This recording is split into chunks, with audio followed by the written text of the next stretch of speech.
Welcome back to our True Identity. We're your recurring guest host, the authors of In the Fullness of Time. And, well, we're truly honored to be back with you, continuing this journey through history together. We are indeed. This is week 15 in our series, and today we're turning our attention to 86.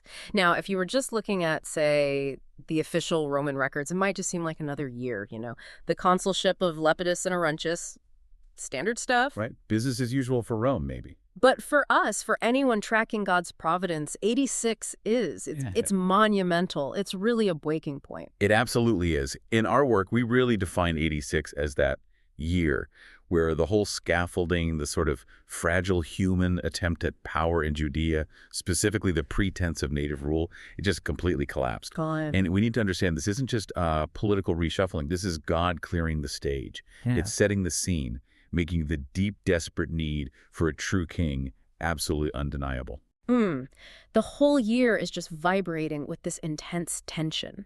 It's almost unbearable when you look closely. On the one hand, you've got this very visible chaos, right?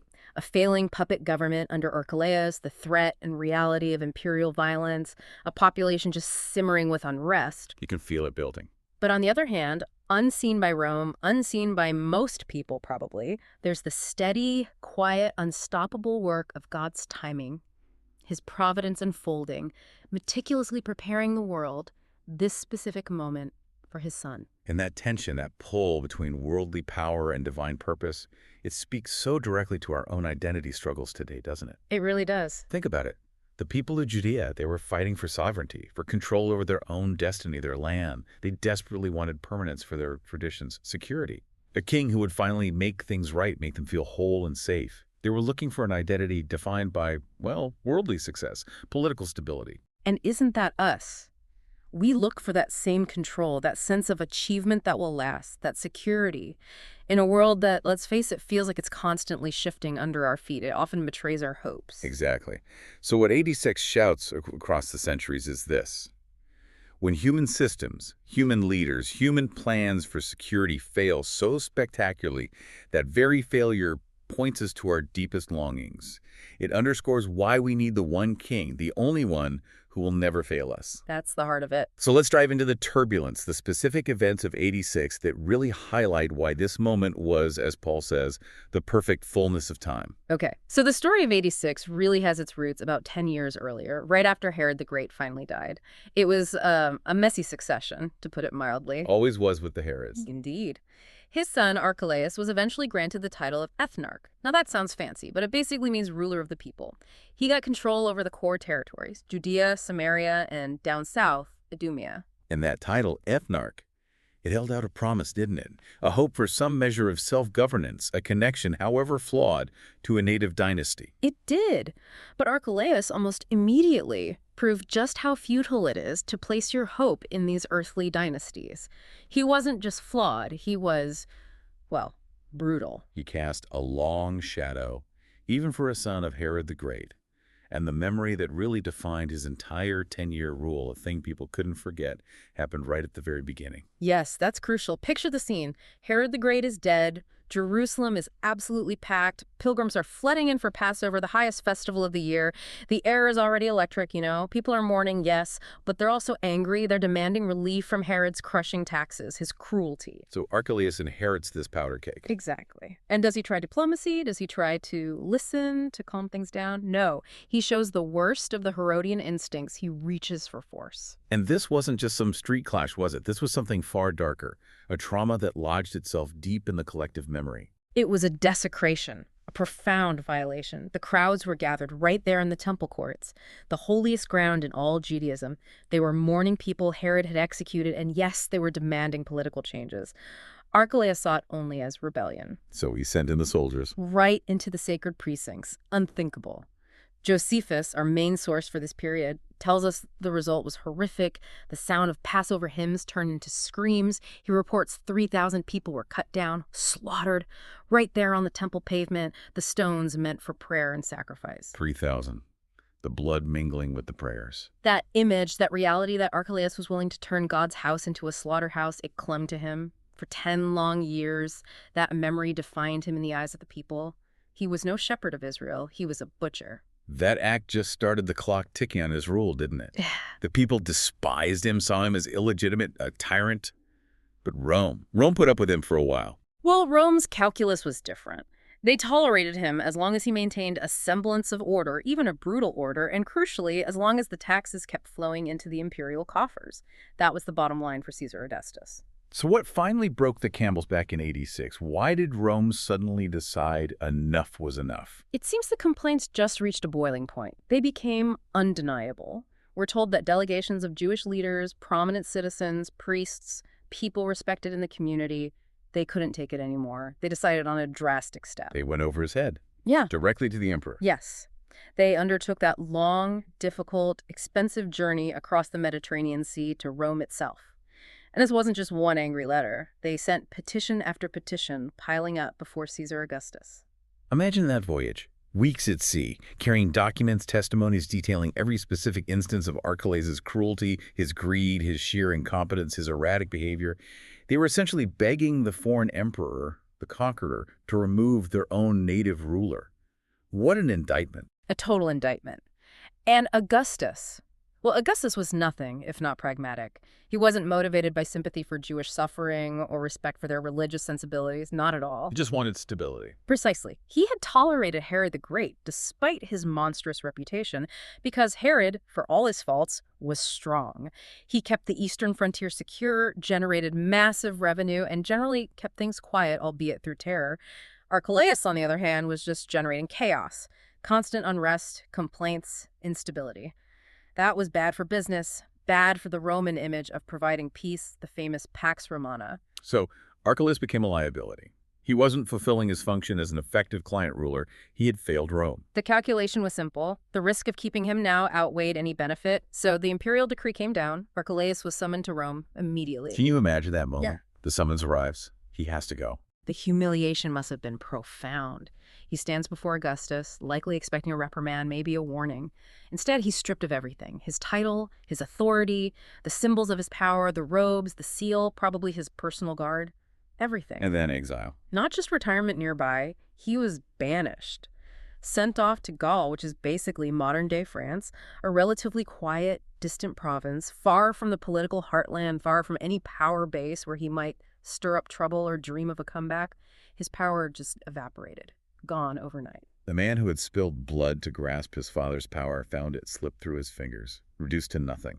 When that news finally filtered back to Jerusalem, what was the reaction? It must have been incredibly mixed. On the one hand, sheer relief, immense relief. The tyrant was gone. People must have breathed easier, maybe even felt a sense of God's justice finally intervening. But that relief couldn't have lasted long. No, because lurking right behind it was a deep, cold fear.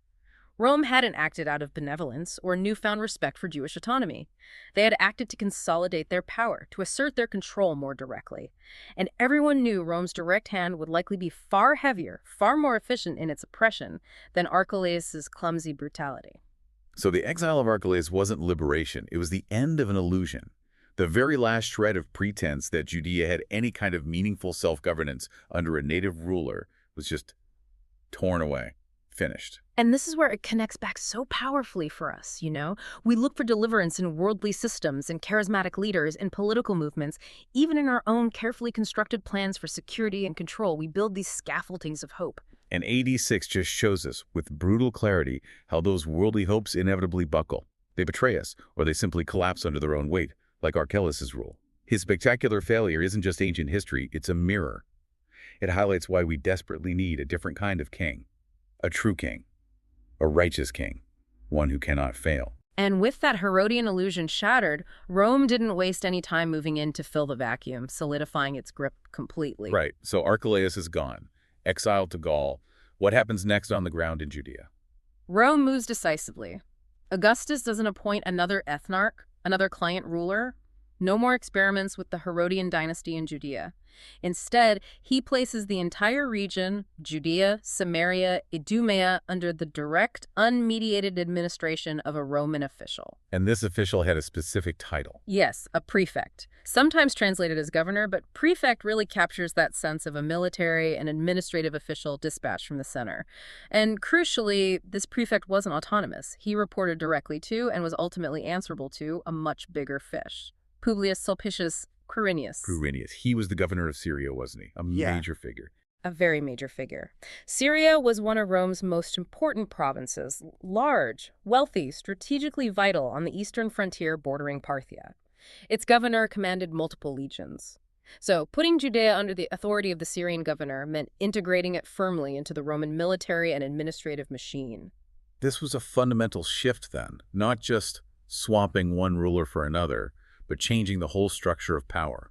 Absolutely.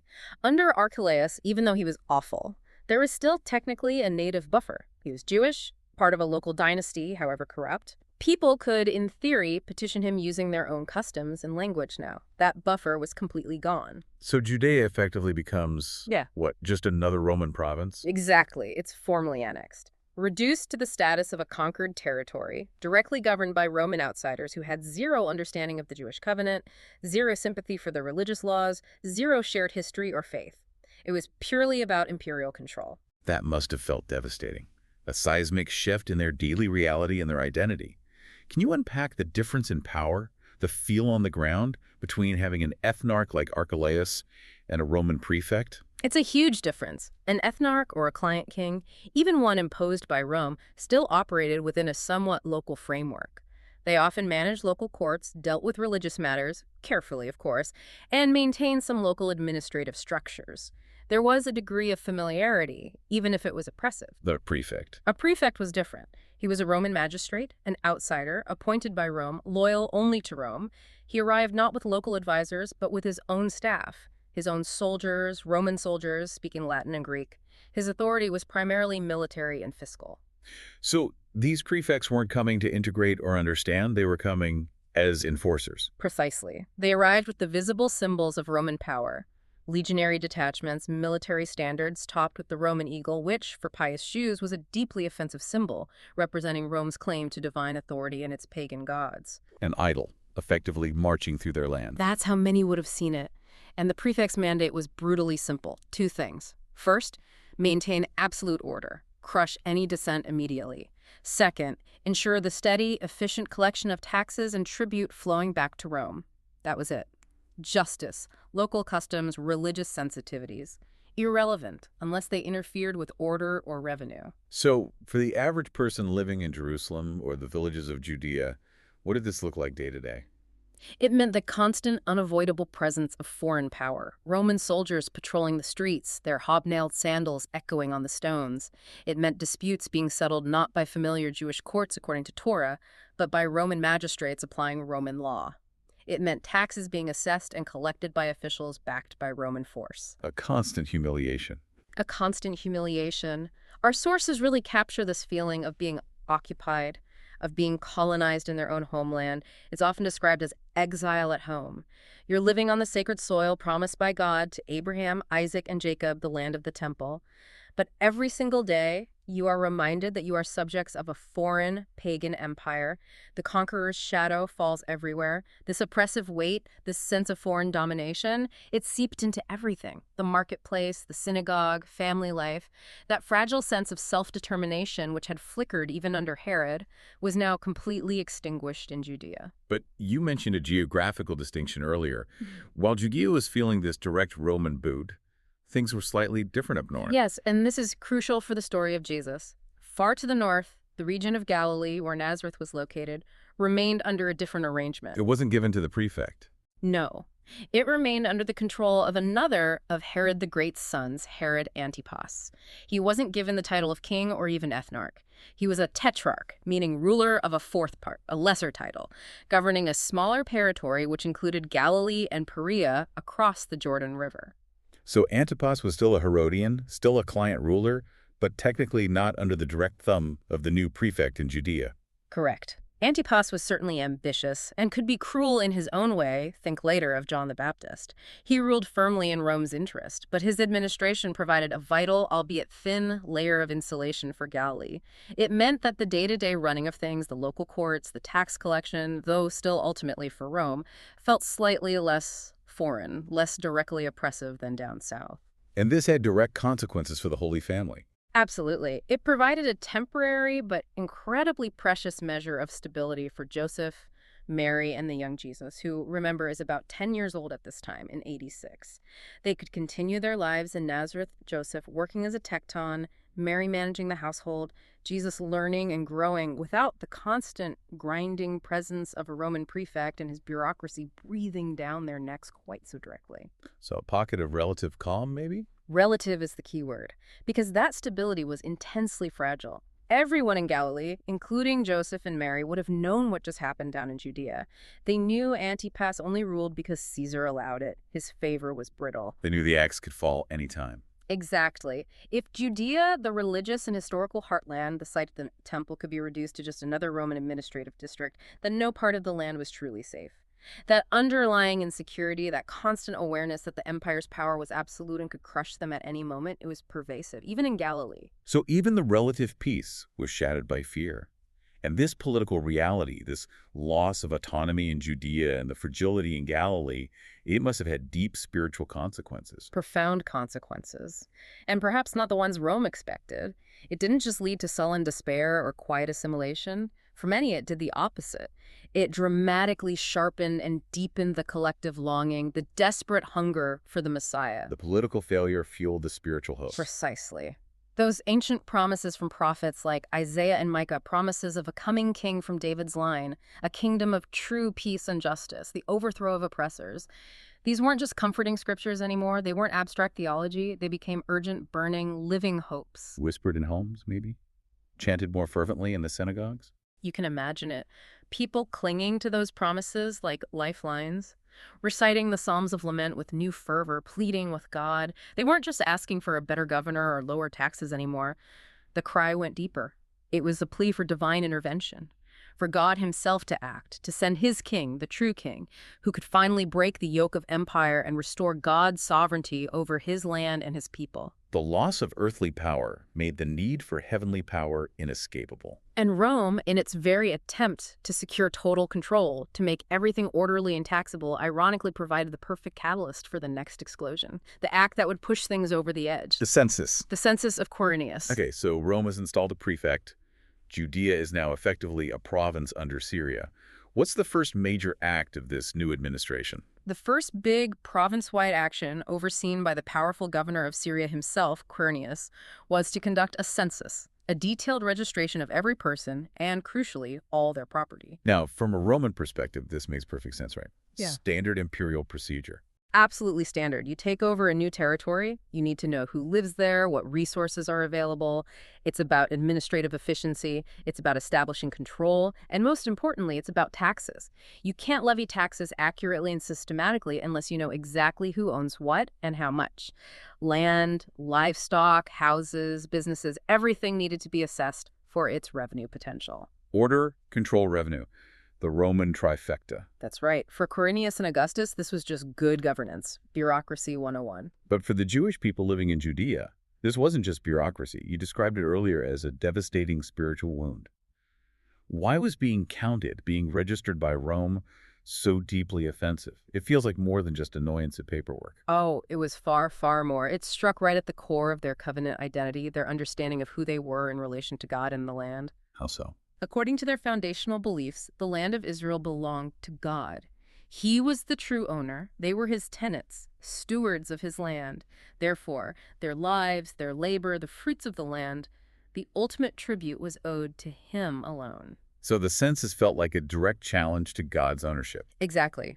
To be counted, cataloged, and assessed by a pagan emperor, Caesar Augustus, to have every vineyard, every olive grove, every measure of grain recorded in Roman ledgers for the purpose of extracting tribute for Rome. It felt like a public declaration, a forced admission that the land in their lives no longer belonged primarily to the Lord, but to Caesar. It was making Caesar sovereign over God's inheritance. That's precisely how it felt to many. It smacked of idolatry. It was a forced complicity in acknowledging Rome's ultimate authority over God's holy land and his chosen people. It was a tangible surrender of their unique identity. And the process itself must have been deeply humiliating. Imagine it. Roman officials, perhaps accompanied by local scribes who were forced into service, going village by village, house by house, standing there with their wax tablets or scrolls, stern-faced, demanding details. How many people in your household? How much land do you farm? How many olive trees? How many sheep? What's the value of your workshop? Every aspect of your life, measured and valued by the occupier. For the sole purpose of determining how much you owed the emperor, it wasn't just an invasion of privacy, it felt like a violation of their sacred trust with God. And did this connect with warnings from their own scriptures? Oh, absolutely. People would have immediately remembered the warnings of the prophet Samuel, way back when Israel first demanded a human king against God's counsel. Samuel warned them, didn't he? He said an earthly king would take their sons for his army, their daughters for his household, their best fields, vineyards, and olive groves for his officials. He would take a tenth of their grain and flocks. The king would essentially claim ownership. Yes. And now, here it was happening. But not even by a Jewish king. It was being fulfilled by the ultimate earthly king, the Roman emperor, Caesar Augustus, through his governor Quirinius. It felt like the bitter fulfillment of that ancient warning about the cost of relying on human power instead of God. So the census forced a terrible choice on people. A deeply personal and unavoidable conflict. Do you obey Rome? Do you register, comply with the assessment, and implicitly acknowledge Caesar's claim? Or do you remain loyal to God, refuse this act you see as sacrilege, and risk the brutal consequences of Roman punishment? There's no middle ground. No easy way out. Quirinius and the Romans likely saw resistance as simple tax evasion or political stubbornness, foolishness. They completely underestimated the depth of the theological offense. They didn't grasp that for many Jews, this wasn't just about money. It was about allegiance. It was about idolatry. To ask them to register as assets of the Roman Empire was like striking at the very root of their identity, their covenant relationship with God. And this comes right after the trauma of Archelaus, right after the imposition of the prefect. Exactly. The timing couldn't have been worse from a Roman perspective, or perhaps more providentially potent from God's perspective. It pushed a population already simmering with resentment and fear right over the edge. The census became the spark in the powder keg. And someone stepped forward to light the fuse. Yes. The census didn't just meet with sullen resentment, it ignited outright fiery defiance. And the man who emerged as the voice, the catalyst for this resistance was Judas the Galilean. Judas the Galilean, a name that echoes with rebellion. Tell us about him. What do we know? We know he was charismatic, fiercely devout, and absolutely uncompromising. He seems to have burst onto the scene specifically in response to this census under Quirinius. He wasn't just complaining about taxes, he was preaching a theology of revolution. And he wasn't alone, was he? He had a significant partner. That's right. Josephus tells us he partnered with a Pharisee named Zadok. Now, this is important. Having a Pharisee, someone known for meticulous study and observance of the law, aligned with him gave Judas's movement immediate credibility. It wasn't just a peasant uprising. It had theological weight, intellectual backing within a respected religious faction. So what was their core message? What were Judas and Zadok preaching that resonated so powerfully? Their message was stark, simple, and utterly radical for the time. They taught that paying tribute, paying taxes to Caesar, was not just a political act, but a religious betrayal. It was treason against the one true king, the Lord of heaven. So the census itself was idolatry. That was the heart of it. Participating in the census, acknowledging Rome's right to tax God's land and God's people, was tantamount to idolatry. It was bowing down to a false god, surrendering the exclusive sovereignty that belonged only to the God of Israel. This transforms tax resistance into a holy war, essentially. It absolutely does. Judas argues that if God was truly their only Lord and Master, then his kingdom demanded exclusive, undivided allegiance. You couldn't serve two masters. You couldn't render unto Caesar what belonged solely to God. Therefore, submission to Roman taxation was unacceptable. Resistance was not just an option, it was a religious obligation. Wow. You can see how that message, tapping into generations of covenant identity and resentment against foreign rule, would be electrifying. Incredibly potent. It appealed directly to that fierce sense of being God's chosen people, a people set apart. It was a callback to the ancient identity of Israel. We're told men were so stirred by this message that they left their farms, their fishing nets, ready to fight. The core teaching was clear. True freedom, true faithfulness to God meant serving him alone, and that required immediate, if necessary, violent action against the Roman occupiers and their blasphemous demands. This sounds like the birth of the Zealot movement we hear so much about later. This is widely considered the foundational moment. These followers of Judas, this fourth philosophy as Josephus calls it, distinct from Sadducees, Pharisees, Essenes, were characterized by this absolute refusal to compromise with Rome, this fierce insistence on God's exclusive sovereignty, often coupled with a willingness to use violence to achieve national liberation. They even had a nickname related to their methods, didn't they? Later, certainly, elements of this movement became known as the Sicarii, or daggermen, because they carried short daggers, sicae, hidden under their cloaks. They were known not just for attacking Romans, but also for assassinating Jewish collaborators, those seen as betraying the cause by cooperating with the occupiers, maybe even by participating in this very census. So for a moment there, amidst the chaos of the census, it must have felt like a real possibility, a chance to throw off the yoke. For a brief, intense, and ultimately bloody period, yes, there was uprising, resistance, but they were up against the most efficient and ruthless military machine the world had ever seen. Rome did not tolerate rebellion, especially rebellion that threatened tax collection. Not for a second. Rome viewed Judas and his followers not as religious patriots, but as dangerous insurgents, bandits disrupting the Pax Romana and, more importantly, interfering with the vital flow of revenue from the new province. The Roman reaction was exactly what you'd expect. Swift and brutal. Utterly swift, highly disciplined, and brutally effective. The legions, likely under Quirinius's direct or indirect command, moved decisively. They swept through the areas of unrest, broke up the gatherings, hunted down the leaders. And what happened to Judas the Galilean himself? The sources are clear. Judas perished in the uprising. He died for his cause, along with many, many of his followers.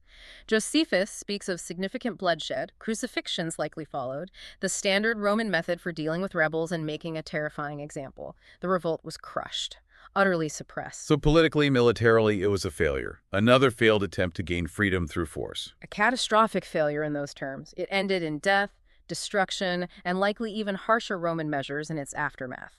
But, and this is absolutely critical, the idea did not die with Judas. The fire wasn't extinguished. Not at all.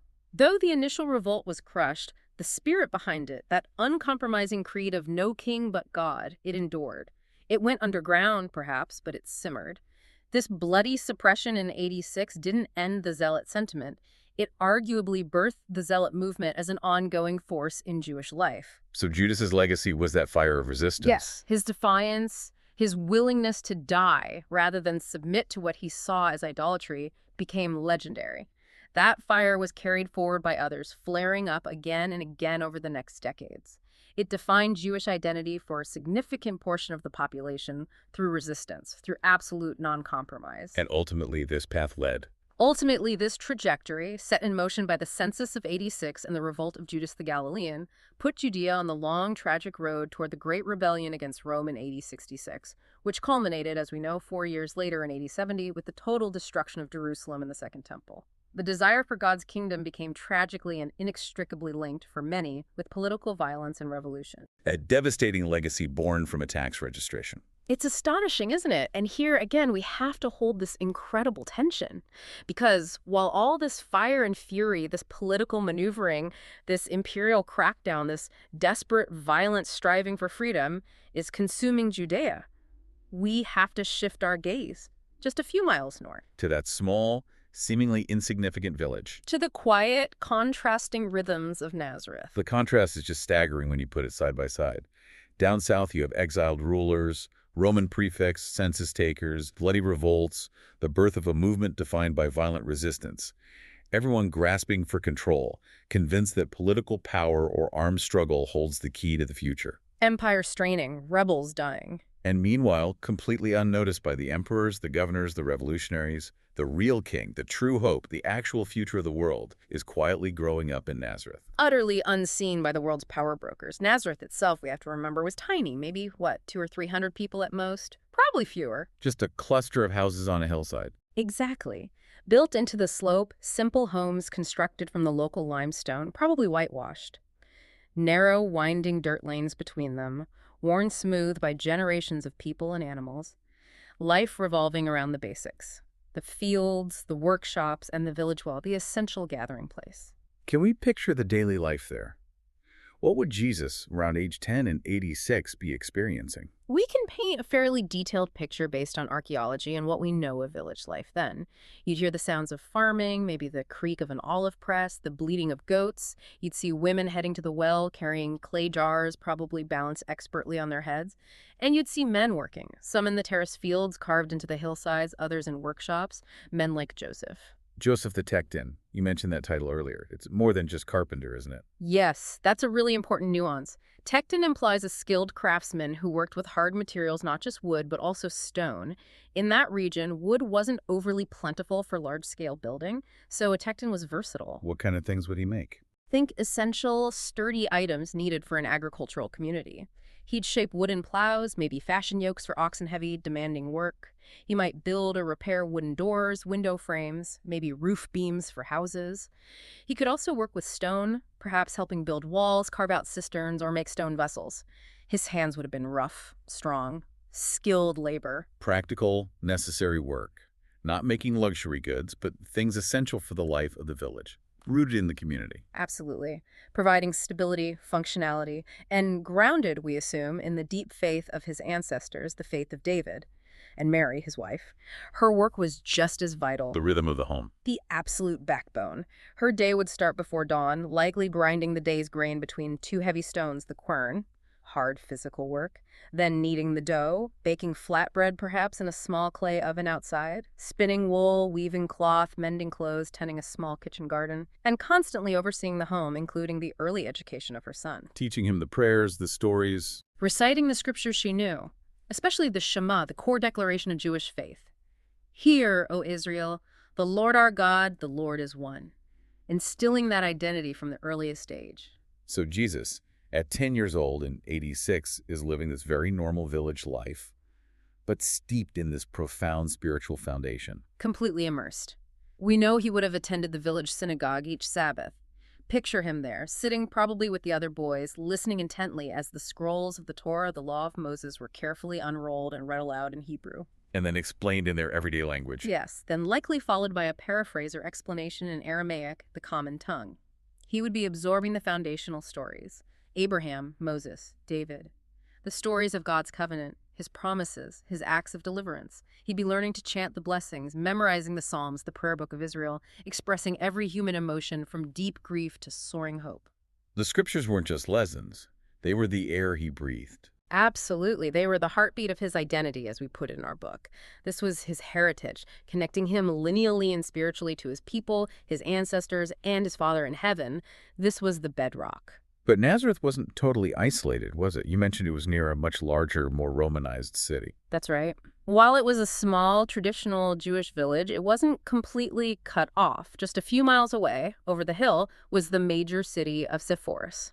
And Sepphoris was undergoing a massive rebuilding project at this very time, initiated by Herod Antipas. Antipas was making it his Galilean capital. Yes, and he was building it in a grand Greco-Roman style, with colonnaded streets, likely a theater, impressive public buildings. It was a very visible symbol of Roman influence and Antipas's ambition. So Jesus, even as a boy in Nazareth, would have been aware of this other world nearby. Definitely. From the hills around Nazareth, you could likely see parts of Sepphoris. He would have seen travelers on the roads, merchants perhaps.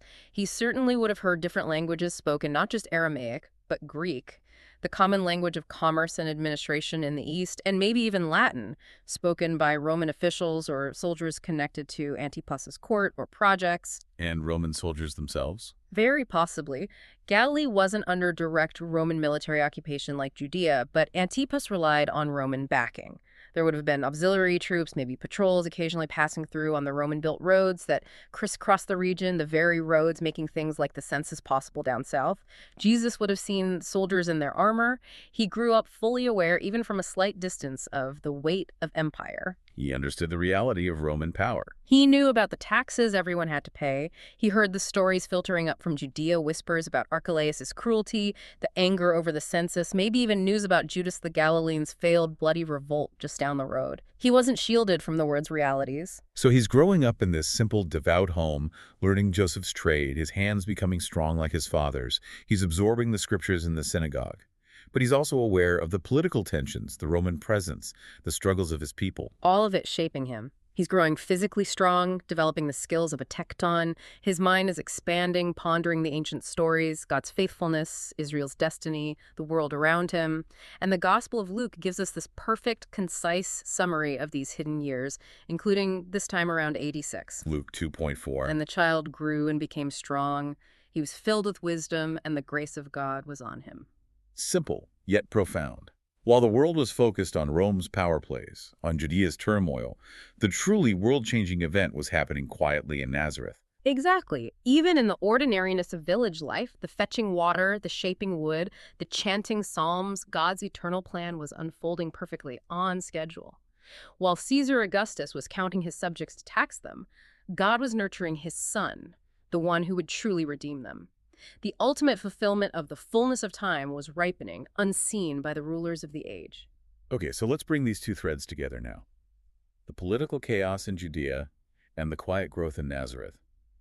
How do the events of 86 really crystallize what the Apostle Paul meant when he wrote about God sending his son in the fullness of time? Right, Galatians 4.4, that phrase, the fullness of time, it's not just about chronology like waiting for a specific date. It implies perfect ripeness. It means all the necessary conditions, historical, cultural, political, and spiritual, had converged, perfectly prepared by God's providence for the arrival of the Messiah. And 86 is just packed with demonstrations of this ripeness.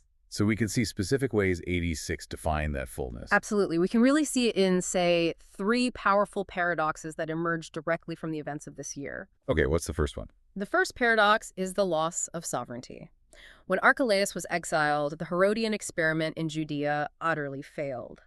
The last flimsy thread of native Jewish kingship, however flawed, was snapped. Human kings, even those from a local dynasty, had proven themselves completely inadequate, corrupt, brutal. They had failed the people and failed Rome. Utterly. And it was precisely in that moment, that vacuum of earthly power, that intense experience of foreign domination under the Roman prefect, that the ancient longing for God's true king, the promised Messiah, burned hotter and brighter than ever before in the hearts of the faithful. So the world was made ready to receive the true king precisely because all the earthly alternatives had so spectacularly collapsed. It exposes our tendency to put hope in human leaders and how that always fails. Our identity can't be secured there. Exactly. The second paradox is found in the oppression and the futility of revolt. The census imposed by Quirinius was a profound humiliation, a blatant statement of Roman ownership. But the response it provoked, the zealot uprising led by Judas the Galilean, demonstrated something equally important. That violence wasn't the answer either. Precisely. The zealots tried to achieve freedom through the sword, through violent resistance, through sheer human will aimed at political liberation. And what was the result? Crushing defeat, terrible bloodshed, deeper Roman control, and the beginning of a cycle of violence that would ultimately lead to ruin. So 80 seats proved, in blood, that the answer to Israel's suffering, their yearning for freedom and restoration, wasn't going to come through political deals or through armed rebellion. Human strength, whether tyrannical like Archelaus or revolutionary like Judas, was utterly insufficient. Deliverance had to come from a different source entirely, from outside the cycles of human power and violence. Which brings us to the third and perhaps most comforting paradox. Which? God's timing versus man's timing. Look at Rome in AD 6. What are they obsessed with?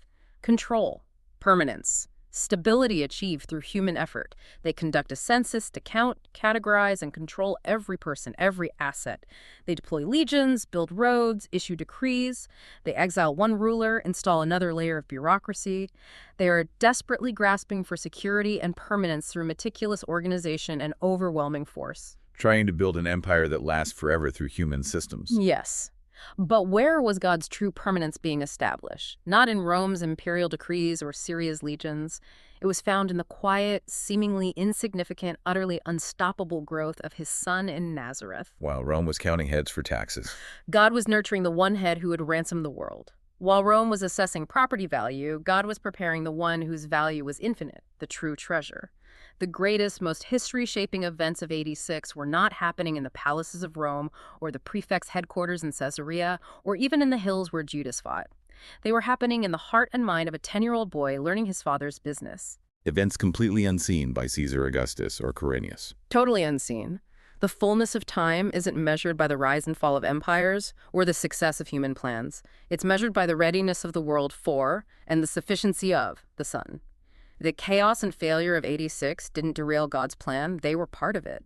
They confirmed that the world's deepest needs, Israel's need then, our need now, for real security, identity, freedom, hope couldn't be met by politics or violence or human achievement.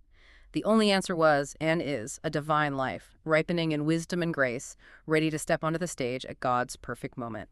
That really reframes the entire year. It wasn't just a year of collapse and rebellion. It was a year of profound preparation. Exactly. Necessary preparation. And the history, the tension, the failures of 86, they speak so directly into our lives today, don't they? Because we all feel that weight sometimes. Power is seemingly beyond our control. Absolutely. Maybe it's not the Roman Empire, but it might feel like the empire of anxiety or addiction or financial pressure or relational breakdown, or just the crushing weight of trying to maintain control, to achieve enough, to prove our worth in a world that feels precarious. We're all living under some kind of empire, wrestling for sovereignty over our own lives, our own hearts. And our instinct, so often, is to react like the figures in 86, isn't it? Either we try to appease the powers that be, maybe through people-pleasing or compromise, or, like the Zealots, we try to revolt in our own strength. Yes, we try to fight back against the external pressures or the internal struggles with sheer willpower or anger or frantic activity, or maybe by numbing ourselves. We try to seize control, build our own little kingdoms of security, Only to find only to find, usually, that our own striving just leaves us more wounded, more exhausted, more feeling like we're in exile, even within ourselves. Our own revolutions often fail just as spectacularly as Judas's did. But the incredible hope, the encouragement we draw from looking closely at 86 is this. God's work wasn't dependent on human success or failure. Not at all. Just as God was sovereignly, perfectly at work amidst the political collapse, the imperial oppression, the violence, and the fragility of AB6, weaving even human failure into his eternal tapestry. He is just as much at work in the complexities and struggles of your life today. His timing is still perfect. His purposes are still unfolding. And his son, Jesus, hasn't just come for the people back then. He has come for your deliverance right now, in the midst of whatever empire you feel you're living under. We really invite you to hold on to that. Consider the powerful irony. Rome, with all its legions and bureaucrats, could count every single person and catalog every olive tree in Judea. They had all the data. But they completely missed the one person who truly mattered. They couldn't see the king growing up in Nazareth. They couldn't comprehend, let alone stop, the unstoppable kingdom he was preparing to inaugurate. Their power, their control, was ultimately an illusion compared to God's quiet, hidden work. And that's where true identity is found. Not in what we can control or achieve or successfully resist in our own strength. It's found in belonging to the Father who names you his own, despite your struggles. It's found in the Son who has already secured your ultimate deliverance through his life, death, and resurrection. And it's found in the Holy Spirit who is right now at work within you, making all things new, bringing his kingdom to bear in your heart. That's the truth that replaces the lies and the world and sometimes our own hearts. Tell us about where our worth and security lie. So maybe the final thought we can leave you with today, something to reflect on, is this. If God could so masterfully orchestrate the chaos of 86, managing the fall of a dynasty, the imposition of direct rule, a census that sparked rebellion, and the brutal suppression of that revolt, all while quietly nurturing his son in an obscure village. If he could handle all that complexity simultaneously to prepare the perfect moment for salvation. Then imagine the intricate, patient, powerful, and deeply loving providence he is exercising right now, in the midst of the seeming chaos or quiet struggles of your own life story today. He is still working all things together for good, preparing you for his purposes. Trust his timing. Trust his heart. Thank you so much for joining us again in our true identity as we explore the pivotal year of 86. We look forward to continuing the journey with you next week.